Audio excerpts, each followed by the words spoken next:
Reading with your kids. Hola, ni hao, konnichiwa, assalamu alaikum, shalom, mahaba, ciao, bonjour, namaste, jumbo, bienvenidos.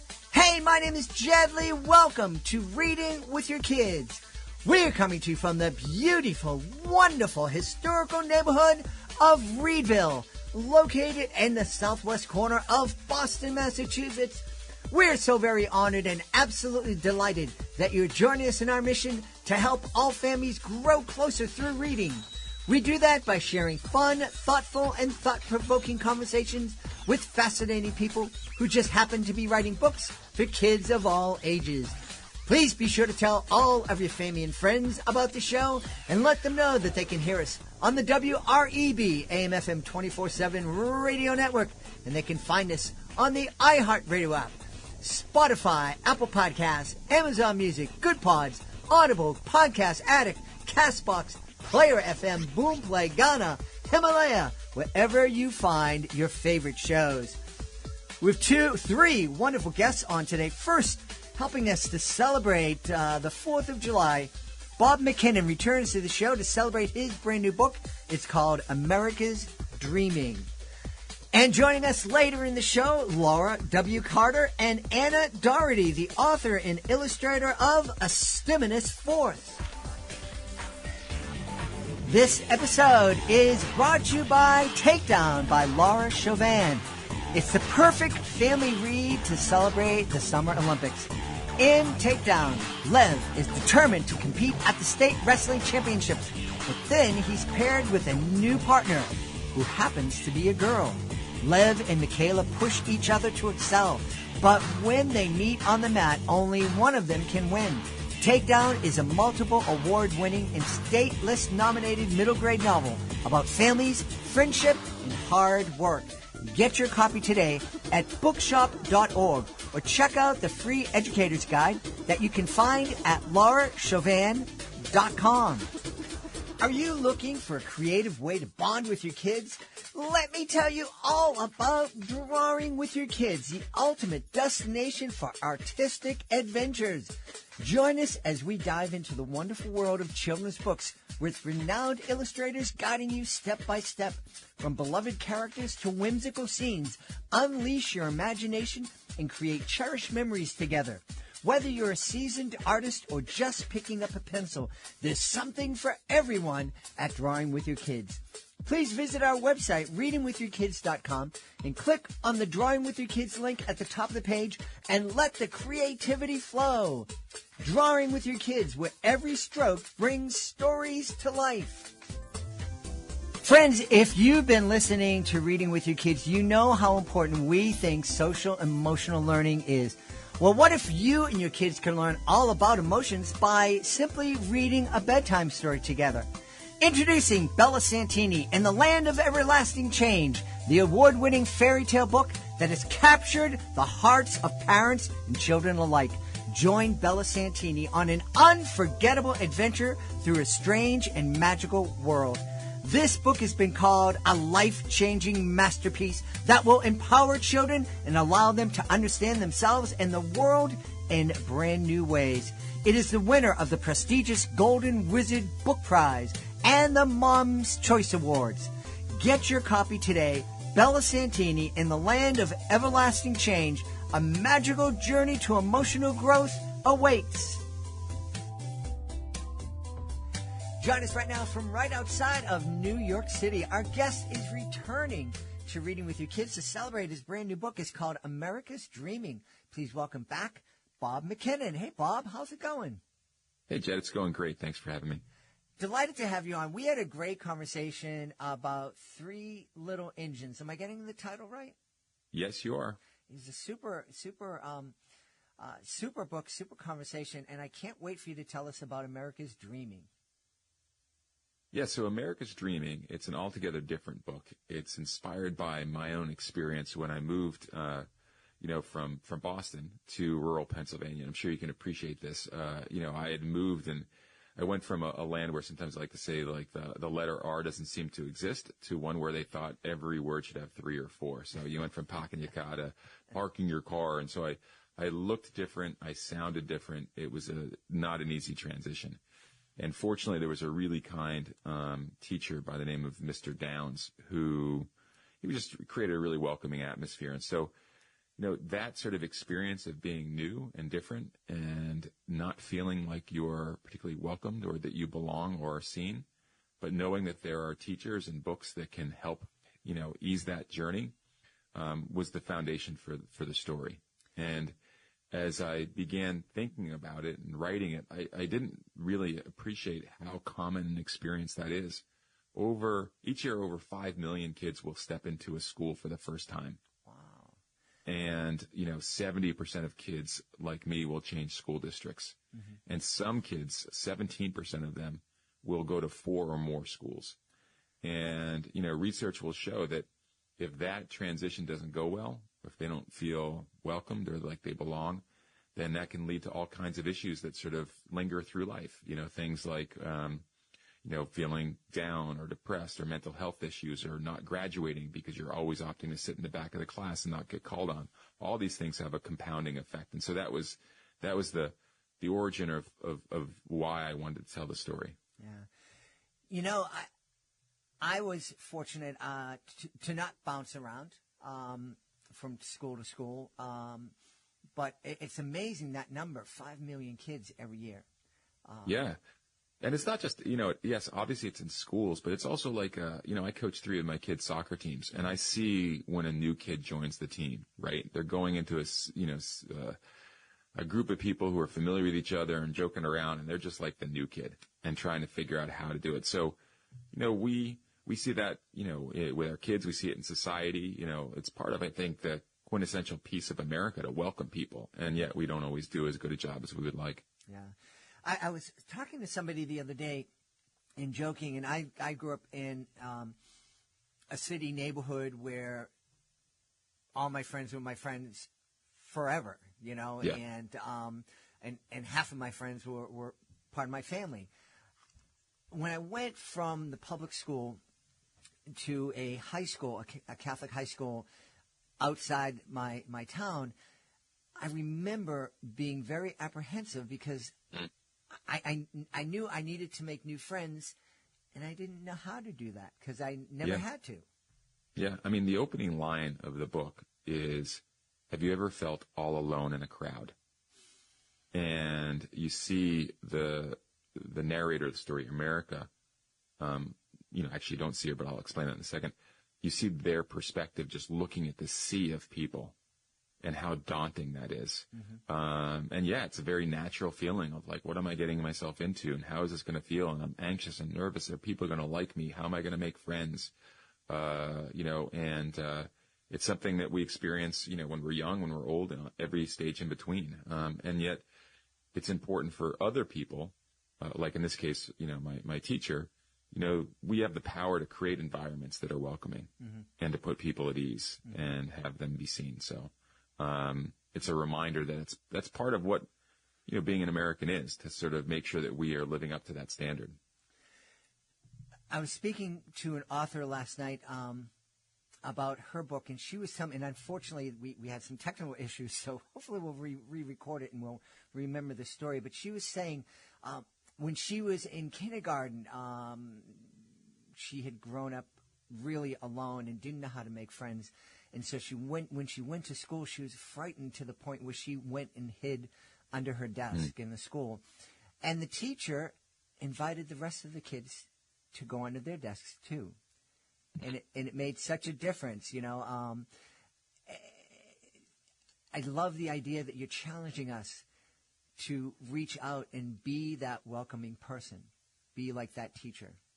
Yeah, I mean, that's a wonderful story. I'm so happy you shared that. Yeah, there are people and there are things, there are signs. I mean, one of the things that happens in the book is that Mr. Downs, who shares his own story of not feeling welcome, which is actually mine, in the book, and he introduces America to this welcome wagon of books, which is a collection of books which are filled with books about kindness and belonging and historical figures who have similarly experienced this feeling, right?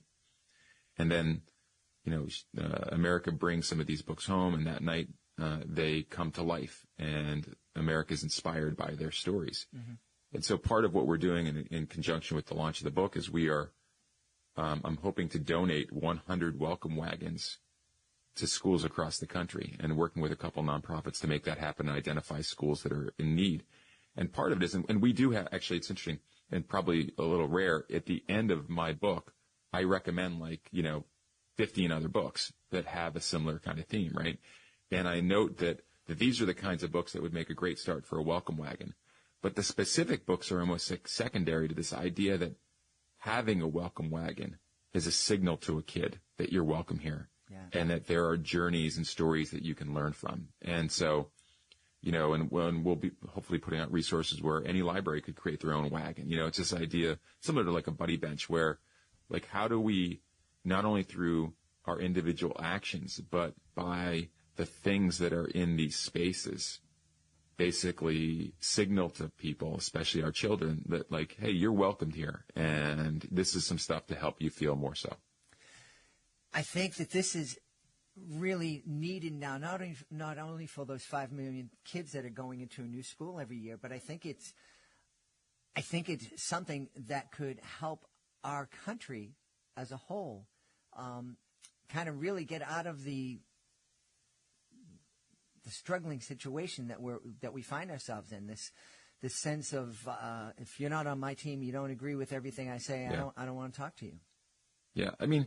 Yeah, it's that kind of thought is like antithetical to who we are as a country, right? And that's why in the book, we're using historical characters that are generally widely appreciated. Everyone from Amelia Earhart, who her dad moved around a lot, so she was always sort of like going in new places, but she looked at it as an adventure, and it was treated that way within her family. And so look what that born in terms of who she became as a person. Or Emma Lazarus, who wrote the famous words in the inscription at the base of the Statue of Liberty, right? Reminding us of our ideals, bring us your tired, and your poor. I mean, this is who we are as a country, and we need to remind ourselves that, like, we all feel alone at sometimes. It's awkward to be in new situations. And if we want to be stronger together, extending that hand and making people feel welcome and reminding us that we were once in their shoes, I think is an important start. Yeah.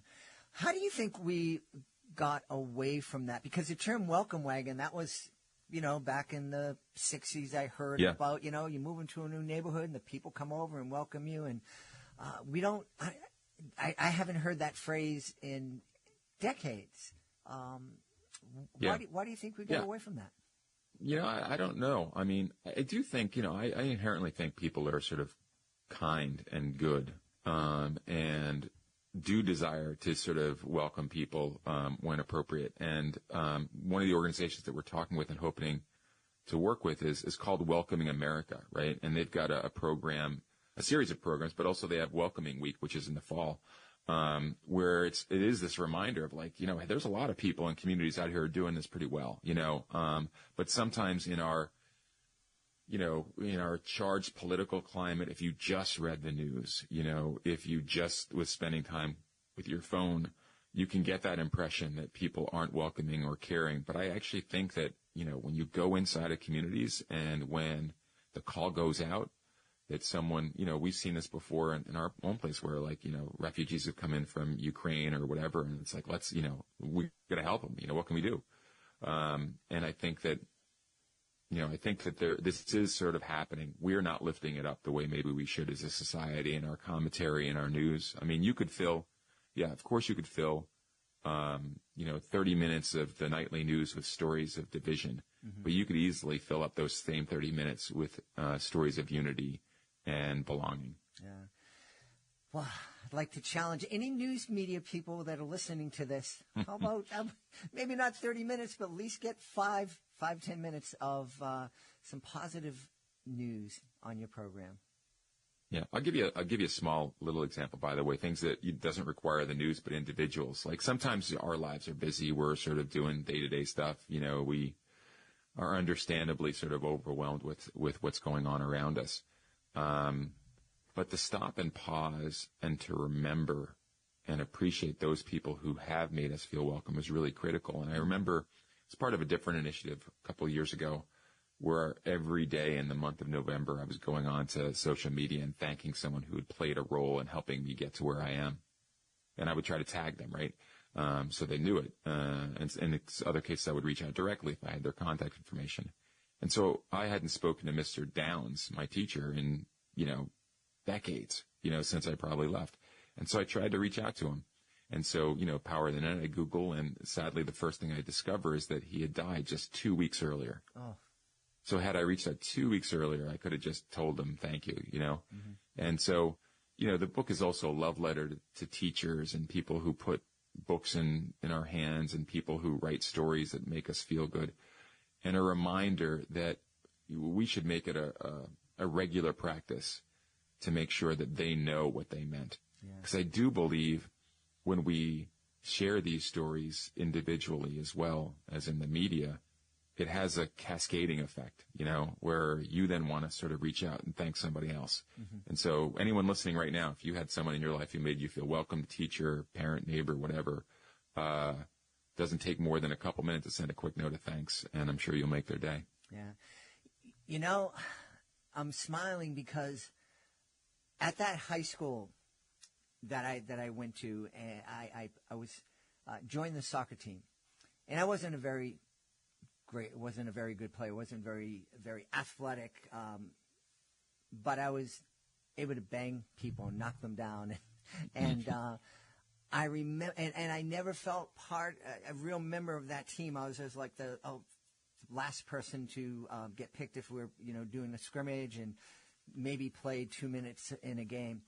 But we had a new assistant coach come in, and I went out and I knocked a few people down and into the locker room during halftime, and he said, "Jen, you're like a freight train out there. That's awesome. You're great. You're just disrupting things." And it was like I was looking at a different mirror. My perception of myself immediately changed. I feel sorry for the people in the second half because I knocked around a lot of bodies. And my perception from my other teammates changed too. And the next 3 years were amazing. And it was a huge part of my life. And it was because somebody made me feel welcome on that team. Yeah, and it only took a minute, right? And it's something now you've carried with you for, decades later. Yeah. Obviously, this is a great book for a family that is going to be experiencing a move to bring into their family library. But, we love that books can be mirrors, windows, and sliding glass doors. I think that this is a book that every family should consider because having this conversation and encouraging our kids to be that welcoming person, that source of warmth, I think would be fantastic. What great conversations we could have with our kids around this subject.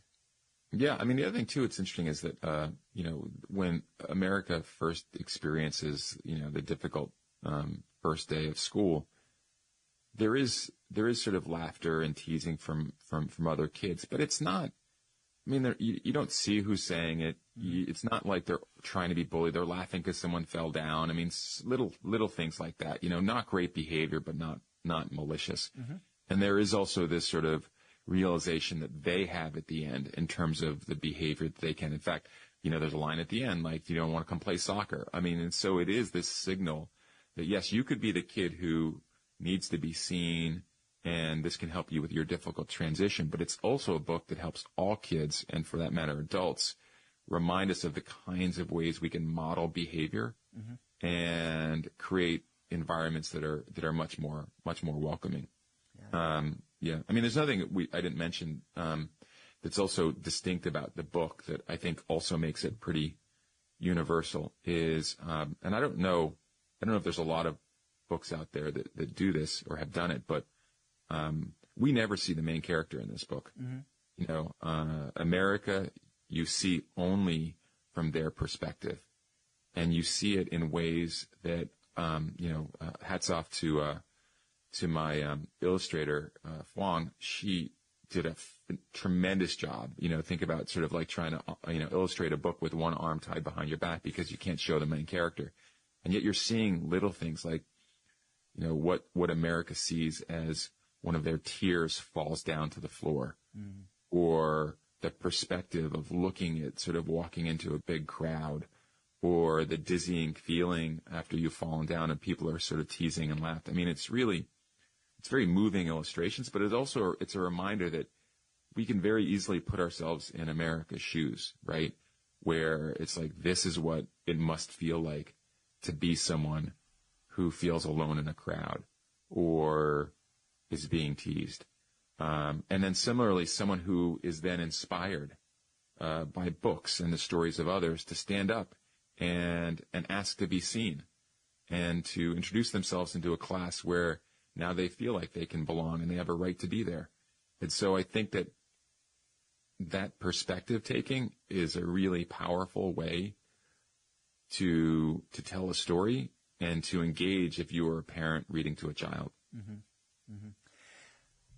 That must have been a challenging task for you to write this book and not see the main character. Yeah, that wasn't the original intent. Uh-huh. I mean, it was something that sort of happened, to address another problem that had come up in writing it. And then I was like, well, what if we never see America? And then it actually, because I was also writing from my own experience a little bit, it became very, what's the word I'm looking for? It just became a really interesting conduit for telling the story, because you're literally just writing as if you're seeing it, as in you're going through the experience. And so I think that allowed it to feel just more real. Yeah. Your books and the other work that you're involved in, it seems as though you recognize that as a country we have a lot that we can change to be better. But I also feel that you have a lot of hope and a lot of love for our country. Oh, so much. I am, I have been blessed by the country and the people in it. I'm, by classic definition, I've lived the American dream. I've moved up from the bottom of the lower classes in terms of income and moved up and done and seen things that were unimaginable from where I started. And, there were times in my life where I looked at that experience and tried to make sense of it and felt angry or guilty that people I knew and loved didn't have the same trajectory or had more challenges. And I've been able to sort of channel a lot of that in terms of how do we just tell better stories, create more content that can help people in that journey, right? And I'm so grateful for so many people who have helped me. And now through all of my work, whether it's writing, teaching, my own podcast, whatever, want to help others similarly, and so by seeing these barriers, whether it's someone doesn't feel welcome or someone doesn't understand someone else's journey, which is what we did in Three Little Engines, it's an acknowledgement that, like, as I said before, I think people are inherently good. I don't think most people are rooting for others to not succeed or trying to hold them down. Yes, of course that happens. There are bad actors in society. There are systems that are broken. We've got our own sort of difficult history with race and gender and all that kind of stuff that we need to atone for and confront. But at the same time, I think, people are inherently good. This country is one that promotes the kind of values that we all want our children to live up to. And it's important that we all take the time to remind us what those values are and to live and model them. And if it's a children's book, if it's a conversation, if it's, something someone does in a classroom, these are all parts of just living up to what is best about America. Yeah. Well, let's tell everybody about your podcast. Folks who are listening to this like podcasts, and they're probably going to be looking for another one to add to their playlist. Yeah, so the podcast is Attribution with Bob McKinnon. It's distributed in conjunction with NPR. You can find it on all the sort of major podcast outlets and networks. And it's a show where essentially it tries to answer the question of, like, how do we end up where we do? And so I interview folks whose own journey is really compelling, or people who have expertise in terms of the kinds of things that help people move ahead. So I've interviewed everyone from Deepak Chopra to writers like Dave Edgars and Nick Kristof, to, I just had a fascinating conversation with someone by the name of Mark Rank, who wrote a book called The Random Factor, which is the role of luck in our lives. And so it's an interesting cast of folks who I'm just so grateful that they take the time to talk and learn more about their lives and share it in ways that are often very vulnerable and really really moving. And our goal is that people leave more inspired, supported, and grateful than when they first hit play. Awesome. Hey, where can we go to find out more about America's Dreaming and find out more about all the fascinating things that you're involved with? Yeah, so to find out about all of my work, you can go to movingupusa.com, and you'll find links to my Substack newsletter, which is called Moving Up Mondays. You'll find information about all of my children's books and other articles I write for publications like Fast Company and Esquire and Parents, and some of our initiatives through our small nonprofit organization as well, like what we're trying to do with the Welcome Wagons. Awesome. We've had a really powerful conversation with the author of America's Dreaming, a new book from our guest, Bob McKinnon. Bob, thanks for being back with us. Oh, thanks for having me back. It's always a pleasure, Jen. My friends, this episode is sponsored by Akash and Mila and The Big Jump. It is part of Anthony Delauny's Owning the Dash Kids book series. Kirkus Review says that this is a pleasant kid story about making mistakes and facing fears. Best friends Akash and Mila learn a powerful lesson about fear and empowerment in the 5th book of the award-winning Owning the Dash Kids book series written by Anthony Delauny. Anthony was on the show not too long ago talking to kids about finances and helping them become financially literate. This is a great series that will help you start having important conversations about money and finance with your kids. Check it out today, owningthedash.com. Hey there, families! Are you looking for an exciting way to bond and learn together? Look no further than our STEM is Family Fun video series. Join us as we explore the fascinating world of STEM through hands-on activities right in your own home. Our series features lessons from experts at renowned institutions like the San Diego Children's Discovery Museum, the National Children's Museum in Washington, D.C., and Children's Museum Houston. From making homemade rainbow bridges to creating an oboe out of a straw, there's something for everyone in the family to enjoy. So grab your lab coats and get ready for an adventure. Go to readingwithyourkids.com and click on the STEM is Family Fun link at the top of the page and let the learning and laughter begin. STEM is Family Fun, where learning and bonding go hand in hand.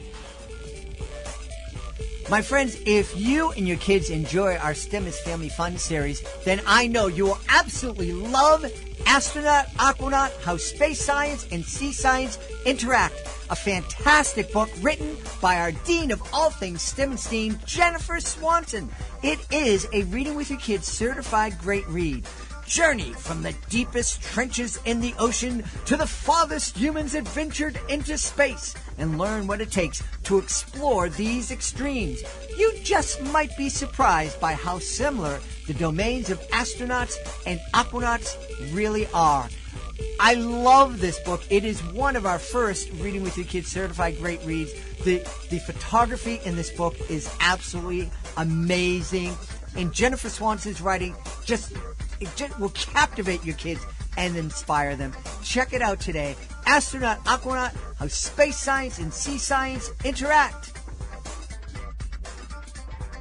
I am so excited. You know, one of the things about being the host of Reading with Your Kids is very oftentimes I get to introduce an author-illustrator team to each other for the very first time. They've created this wonderful book, and they didn't meet until they came here on Reading with Your Kids. So I'm really excited about that. Today, coming to us from Huntsville in Alabama, the author of A STEMinist Force, Laura W. Carter. Laura, how are you? Doing great. How are you? I'm wonderful. And also joining us from Cambridge in the United Kingdom, she's not my cousin. She is a very talented illustrator, Anna Doherty. Hey, Anna, how are you? I'm good. Thank you for having us. I'm delighted to have you on. I'm excited. You know, I think a lot of people, if they haven't been listening to Reading with Your Kids for a while, might be surprised when they hear that the author and illustrator, they haven't met. They create this beautiful book over a couple of years, and this is the first time on this silly little podcast that they meet. How does that happen, Laura? Well, I mean, we've exchanged loads of emails over the past few years, but we just, especially because of the time zone difference, we haven't ever actually sat down to a Zoom call or anything like that. We've just gone through email. And Anna's actually illustrating my second book that's coming out next year. So this is really exciting. We're working together for several years here. That's awesome. Awesome. And Anna, what's it like to be, we've talked a little bit about this, but to take a manuscript for the first time, is it a little bit intimidating when you need to kind of put your own spin on somebody else's words? Did it take you a while to kind of feel comfortable just adding your own thing to it? It depends on the manuscript, I guess. Sometimes you get a manuscript and you can tell that the author loves the characters so much, so you worry a bit that they have like a very specific idea of what they're going to look like in their head. So that can be a little scary. But I think with Laura's manuscript, when it arrived, I was just immediately so excited to dive in because it's right up my street. Like, I love anything to do with STEM and anything to do with championing women. So I was just like ready to dive in. So that was really good. And I think when we came to the second book, because by then we'd exchanged some emails, I felt like I could see Laura's personality in the text. So it felt like a lot easier to do the second book than the first book, for sure. Awesome. So, Laura, tell us about a STEMinist Force. Who are we going to be meeting? STEMinist Force is a rhyming ode to women in STEM. So we go through different careers that women champion inside of STEM, and we celebrate women's contribution. So Anna did a wonderful job illustrating. I mean, we've got everybody from Mae Jemison to Maria Montessori to, Kalpana Chawla. I mean, just women from all over the world. Ada Lovelace was she in? I don't remember. She actually didn't. Yeah, she didn't come in because I've already done a book about Ada Lovelace, so I thought there might be some tricky copyright stuff. Yeah, we've got Grace Hopper and some of the other women in coding. And then there's in the very back of the book, so the book itself is not necessarily about those women. The book is a championship of women in STEM and their contributions. However, through the illustrations, we highlight some of the women who have been pioneers in the different pathways and the different careers. And then in the very back, we have some back matter that actually details a little bit of their contribution. So the target age demographic here is 3 to 7 years old. So we didn't want it to be too overwhelming, but we also wanted to encourage girls that this is something that they could definitely do in the future as they get older. Yeah. Being in Huntsville and being close to so much of NASA, was that part of the inspiration for the book? So it was a huge inspiration because I actually teach high school, and I teach at a STEM magnet high school in Huntsville, Alabama. It's the number 2 school in the state. And so watching the girls matriculate through and thinking, man, I wish I'd had access to something like this, an educational program like this when I was a kid, definitely played a huge role in inspiring the book. Yeah.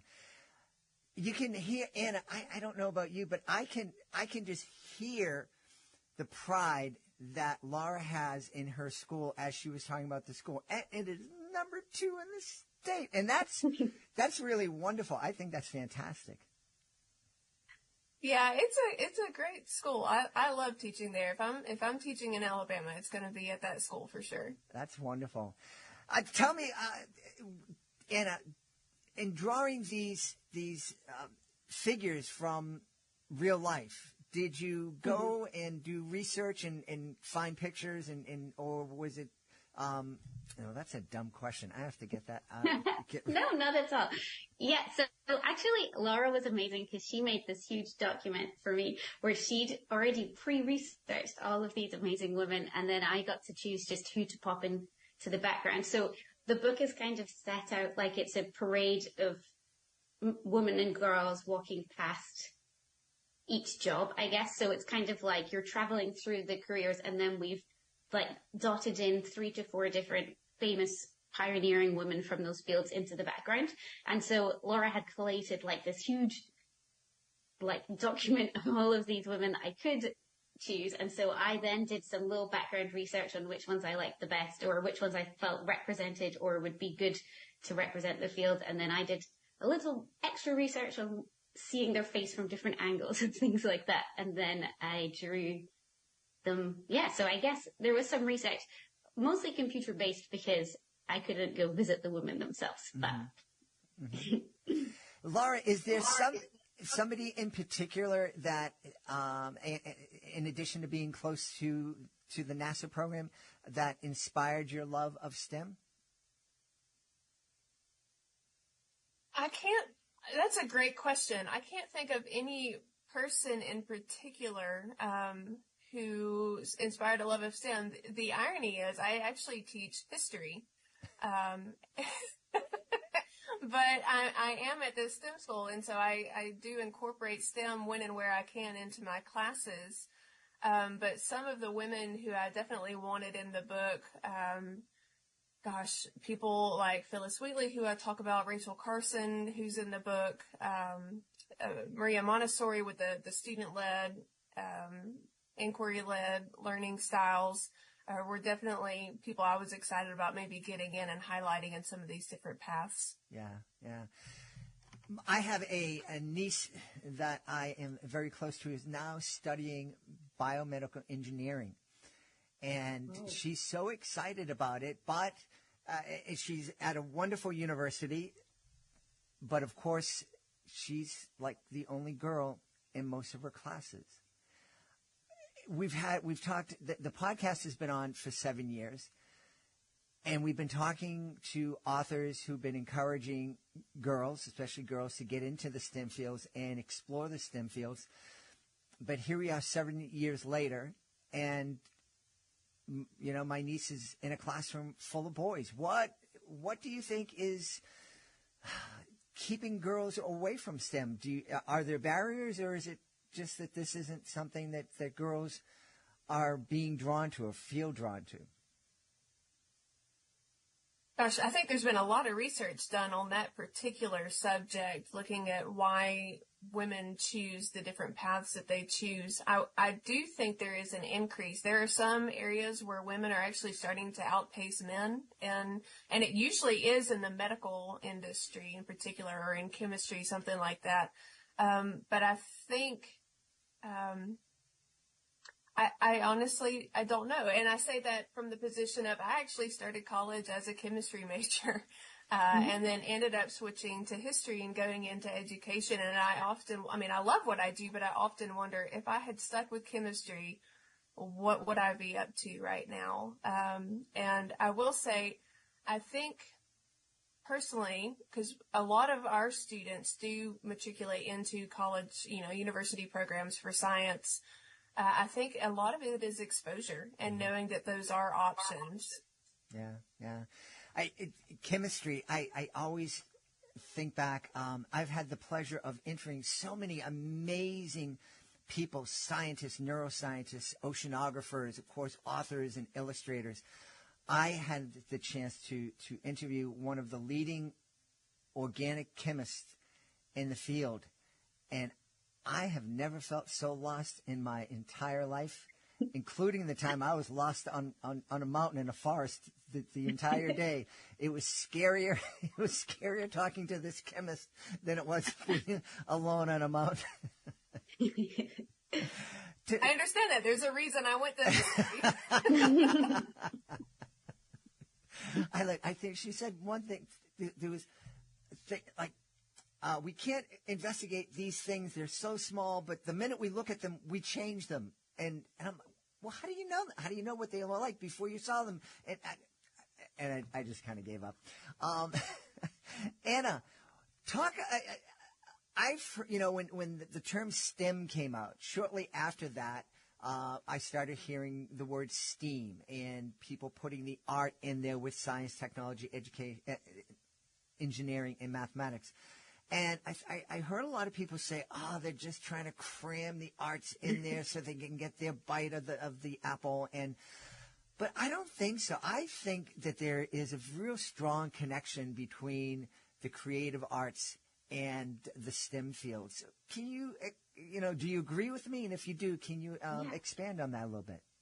Yeah, I would say there definitely is. And I think people often assume that if you're into art, then you don't have a science brain. But I mean, me personally, when I was in high school, my two favorite subjects were art and maths, like equally, and art just ended up winning overall. And then when I went to university and I studied art, there were a few people who switched to do a science or vice versa from my class. So I think it should be included in there because it's like a way to make the arts become a more academic subject and to be viewed more academically rather than obviously they're great to have as a hobby and a pastime, but they are also academic and as valid as an academic subject. So I think that's important. But I also think the arts are chronically underfunded, aren't they? So it's good to include them in things like this because they need any help they can get, really. So I think it's important. And as well, I think while we're talking about drawing girls and women into STEM without the A, I think it's very important that boys are drawn into arts because at the moment there is quite a gender imbalance. And so I think it's important to add that in and make it STEAM and make it equality for everybody, not specifically one way or the other. So I think all these points add up to me thinking the A should be there. Yeah.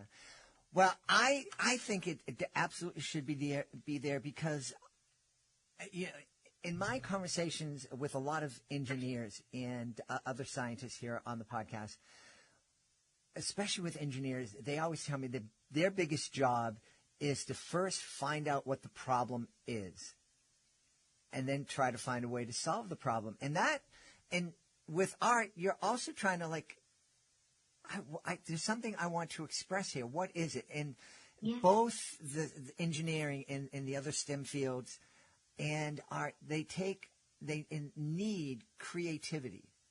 They need that creative spark to solve problems, to invent innovations, and to make beautiful art.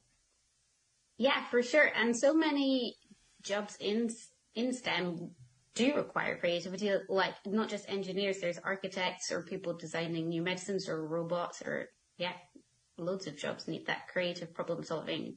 Yeah.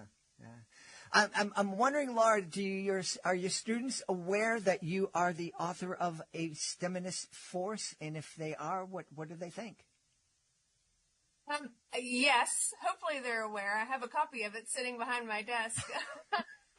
So I actually, a few of my students found my author Instagram page, and they, of course, learned all about what I do because I try not to mix my personal and my professional. I don't want it to be like I'm crossing some weird ethical boundaries, but I do want them to know that I have that interest because I hope to inspire them because I have a lot of, especially creative students. A lot of our STEM students, like Anna was saying, end up taking art classes. We share a building with an art magnet school. And so we have a lot of students who cross over into one another, into the different sides.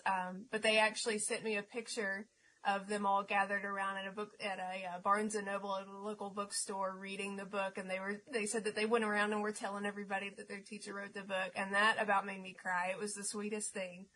That's really wonderful. What a great group of kids you teach. They're phenomenal. I love them so much. And Anna, I think Laura's probably a pretty good teacher if that's the way that her kids react. Yeah, for sure. I don't want to boast about her, but she did win an award for being a good teacher. Wow. Congratulations. Thank you. Yeah. So, we're working on a new project. Are you able to tell us a little bit about that new book that you're working on? Of course, I'd be happy to. The next one is we're bringing in the A, all right? So it is What Will I Be from A to Z, and it is a rhyming alphabet book that goes through a list of different career options that do incorporate, musicians and the different fields in art, writing, things like that. And Anna, we don't have a cover yet. It's on the way. But I've seen some of the spreads that she's done, and it's just amazing as always. It's going to make a perfect partner book for STEMinist Force. Awesome. Can you talk a little bit about the creating the art for this new book, Anna?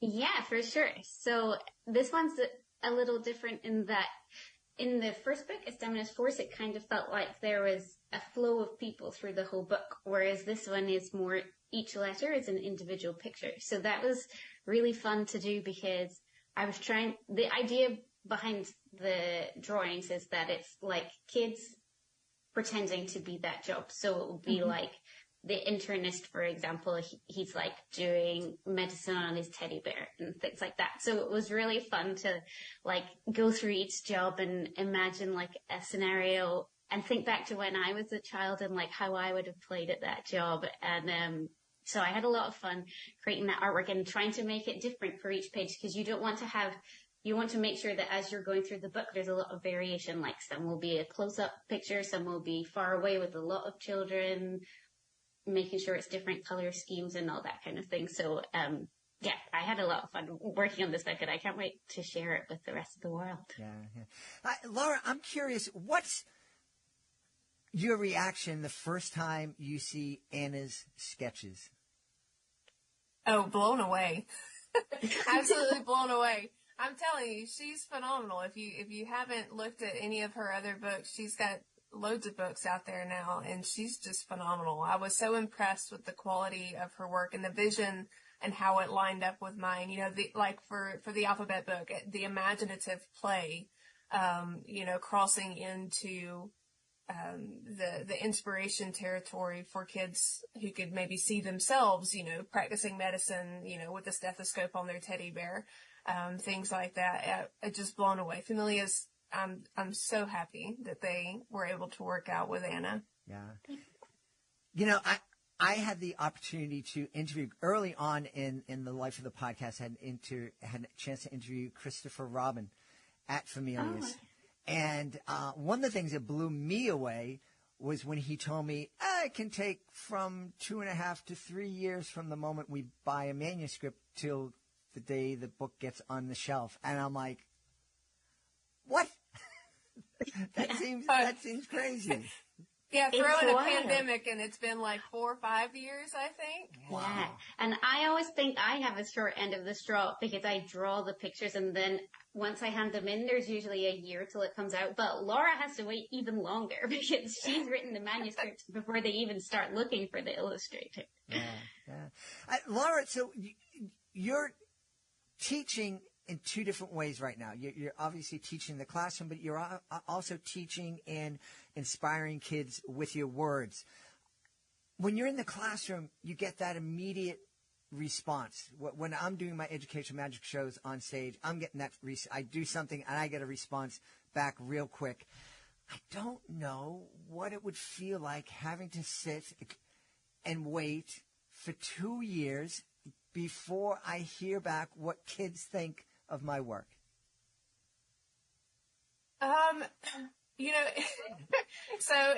I teach high school, so some lessons go better than others with that immediate feedback response.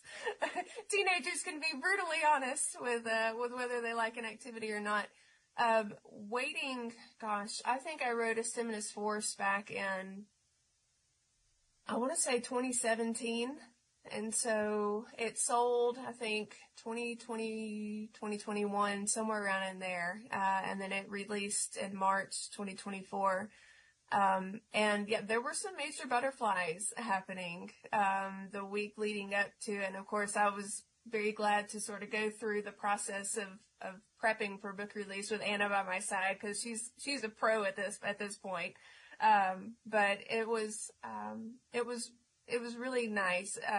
It ended up, the release date was very sweet. And, you know, I've written other books before, but actually we went into the Barnes and Noble, and the excitement of actually seeing a book on the shelf was amazing. That was an amazing feeling. And, my goal is to continue to hopefully, get it out into more elementary schools and push for that, because I think it's I love the book. Obviously, I'm quite biased for myself, but I think it is a great entryway for kids to be exposed at an age appropriate level to some of the options that they have in the future. Yeah, absolutely. And I think we oftentimes ask authors and illustrators, what kind of conversations can we have with our kids as we're reading an author's book? And obviously we can talk about the different fields. And I know that I used to do, one of the things I used to do with my daughter when she was on my lap and reading with her and reading these types of books is like just stopping every once. And, you can do this too. You can do anything that you want. And I think it's so important.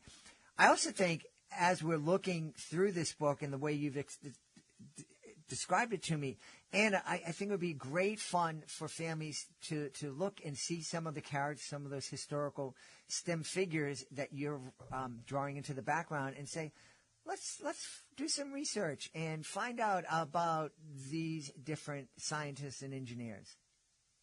Yeah, definitely. And then it becomes more of an activity. And I think as well, then you're covering a lot of bases, because you're not only doing like a little science lesson during the book, you're also learning history, and you're learning about yourself, maybe if you're finding out things that you're interested in that you didn't know about before. And it becomes more of like an interactive experience rather than just a passive reading experience, right, which I think is really nice. Exactly. Hey, we should tell everybody where we can go to find out more about a STEMinist force and find out more about both of you. So why don't we start in the UK? Anna, where can we go to find out more about you and your books? Yes, so I have a website, which is annadohertyillustration.com, and an Instagram, which is @AnnaDohertyIllustration. Don't you? She says my last name much better than I do. Doesn't it? It's just so much prettier coming out of her mouth. Laura, tell us where we can go to find out more about you and your work. I have a website as well. It's laurawcarter.com, and Instagram, LWCWrites is the Instagram. We've had a great time speaking to the author and illustrator of A STEMinist Force. Our guests have been Anna Doherty and Laura W. Carter. My friends, thank you so much for being with us. Thank you so much, Dad. It was a pleasure. So lovely. We hope you've enjoyed this episode of Reading with Your Kids and will join us for the next exciting episode of the show. And the next exciting episode of the show features Joe Gatto from Impractical Jokers. You don't want to miss it. It is a whole lot of fun. Hey, we're so happy that you're joining us here on the show. We'd love for you to join us on social media.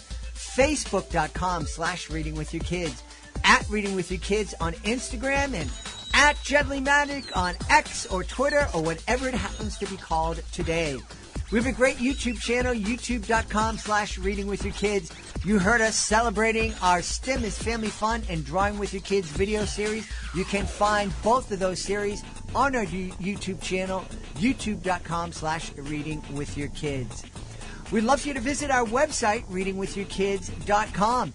If you go there, you can use the contact button up at the top of the page to send us a message. Let us know what you love about the show. Let us know what we could be doing better, and let us know who you would like to hear on a future episode of Reading with Your Kids.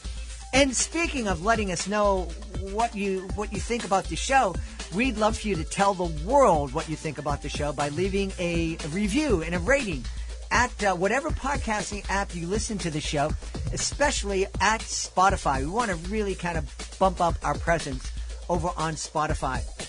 Oh, and if you are an author, please be sure to go to readingwithyourkids.com and click the author's click here button at the top of the page to find out how you can be a guest here on the show. Being a guest, it's fun, it's easy, it doesn't cost you a thing, and it gives you the chance to tell thousands of people about your fantastic children's book. You can also learn about our very affordable and very effective promotional services. Want to thank the folks who made today's show so wonderful. Of course, we want to start by thanking our guest, Bob McKinnon. Please check out America's Dreaming. We also want to thank Laura Carter and Anna Doherty. Please be sure to check out A Steminous Horse. I want to thank my amazing team, Fatima Khan, Chris Doherty, Rory Grady, Judy Hu, Stella Charade, Hannah Posange, Alyssa Montiero, Julia Lippman, Devin Hill. I want to thank my beautiful wife for all the support she gives me. Most of all, each and every one of us here at Reading With Your Kids, we want to thank you. Thank you for taking the time to join us. And as always, thank you so very much for taking the time to make the world a better place. And you do that every time you read with your kids. I'll be looking for you in the next episode of Reading with Your Kids.